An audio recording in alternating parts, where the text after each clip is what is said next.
പുതിയ വീഡിയോയിലേക്ക് സ്വാഗതം. പ്രിയപ്പെട്ടവരെ, +1 ഏകജാലകത്തിൻ്റെ അവസാന ഘട്ടത്തിലാണ് നമ്മളുള്ളത്. സ്പോട്ട് അഡ്മിഷൻ എന്ന് പറയും. അതിനുള്ള അപ്ലിക്കേഷൻ കൊടുക്കാനുള്ള അവസാന ദിവസം ഇന്നാണ്. 30/7/2025 ബുധനാഴ്ച വൈകുന്നേരം വരെയാണ്.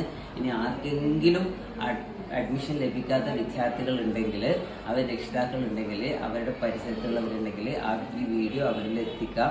കുറേ കണ്ണൂർ ജില്ലയിൽ ധാരാളം സ്കൂളുകളിൽ വേക്കൻസി ഉണ്ട്. ഇപ്പോൾ പയ്യന്നൂർ ഭാഗത്ത് എടുക്കുകയാണെങ്കിൽ കണ്ടങ്കാളി ഷെണായി സ്മാരക HSS കണ്ടങ്കാളിയിൽ 58 വേക്കൻസി ഉണ്ട്. ഹ്യൂമാനിറ്റീസിലാണ്. സയൻസിൽ ഒരു വേക്കൻസി ഉണ്ട്. അതുപോലെ തന്നെ കൊമേഴ്സിലും അതേ കണ്ടങ്കാളി സ്കൂളിൽ തന്നെ ഒരു വേക്കൻസി കാണുന്നുണ്ട്.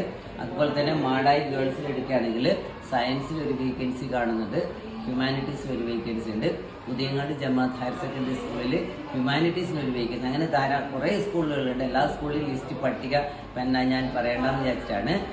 HSCAPൽ കയറുക, സ്കൂൾ സീറ്റ് വേക്കൻസീസ് എന്ന് പറഞ്ഞ ലിങ്കിൽ കയറി കഴിഞ്ഞാൽ എല്ലാ സ്കൂളുകളിലും ലിസ്റ്റ് കാണാം. കുറേ സ്കൂളുകളിൽ കൊടുക്കുക. നാളെ അതിൻ്റെ റിസൾട്ട് വരുന്നതായിരിക്കും. റിസൾട്ട് വന്നതിന് ശേഷം ബാക്കി എന്താണ് ചെയ്യേണ്ടതെന്നുള്ള കാര്യം ഞാൻ പുതിയ വീഡിയോ ഇടാം. വീഡിയോ എല്ലാവരിലും എത്തിക്കാം. പരമാവധി ഷെയർ ചെയ്യുക. അതുപോലെ തന്നെ ഈ വീഡിയോ സബ്സ്ക്രൈബ് ചെയ്യാത്തവരുണ്ടെങ്കിൽ സബ്സ്ക്രൈബ് ചെയ്യുക. ഫോളോ ചെയ്യാത്തവരും ഫോളോ ചെയ്യുക. നിങ്ങളുടെ വിലയേറിയ കമൻസും രേഖപ്പെടുത്തുക. Thank you.